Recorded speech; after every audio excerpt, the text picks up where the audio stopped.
బండి భగీరథ్ విషయంలో సిట్టు వేయడం అంటేనే కేసును నీరుగార్చడం. ఇలా సిట్ ఎందుకు? సీదా కంప్లైంట్ ఉంది కదా. అసలు కంప్లైంట్ వచ్చి 4 రోజులైనా ఇప్పటిదాకా ఎందుకు అరెస్ట్ చేయలేదు?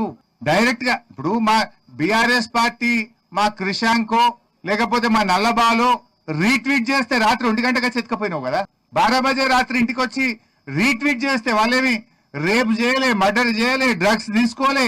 ట్విట్టర్ లో వాళ్ళ అభిప్రాయాన్ని రీట్వీట్ చేసింది అంతే.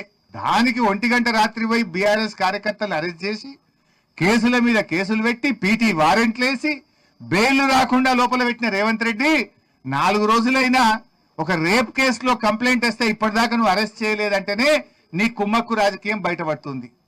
నువ్వు ఇప్పటికి ఎన్ని సిట్లు వేసినావు? 10 సిట్లు వేసిండు రేవంత్ రెడ్డి. ఒక్క సిట్ అన్న ఇప్పటికేమైనా రిపోర్ట్ ఇచ్చిందా? నీ 10 సిట్ల రిపోర్ట్లు బయట పెట్టి ఫస్ట్. ఇప్పటిదాకా 10 సిట్లు వేసినావు రేవంత్ రెడ్డి. ఏ సిట్ అన్న తేల్చిందా? ఏ సిట్ మీద చర్యలు జరిగినాయా?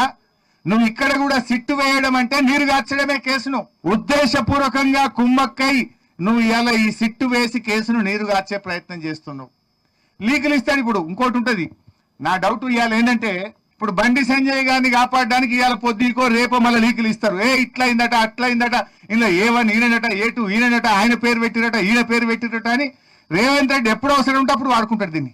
Leak master. మళ్ళీ ఇవాళ రేపో లీకులు ఇస్తాడు. ఇక లీకులు ఇచ్చి చర్చ పక్కదారి పట్టాలి. అసలు విషయం ప్రజలు మాట్లాడుకోవద్దు. ఎలక్షన్లు రాగానే లీకులు యాదికొస్తాయి. రేవంత్ రెడ్డి ప్రభుత్వం డిఫెన్స్ లో పడంగానే లీకులు గుర్తొస్తాయి. లేదు ఏదన్నా ఒక అంశాన్ని దారి తప్పియాలి, విషయాన్ని చర్చ పక్కదారి పట్టాలనగానే లీకులు. సినిమాస్ ఏదో టీవీ సీరియల్ నడిపినట్టు 2.5 ఏళ్ళ ఏం తెలిసింది ఉన్నది అంటే ఇదంతా కూడా డ్రామా కంపెనీ.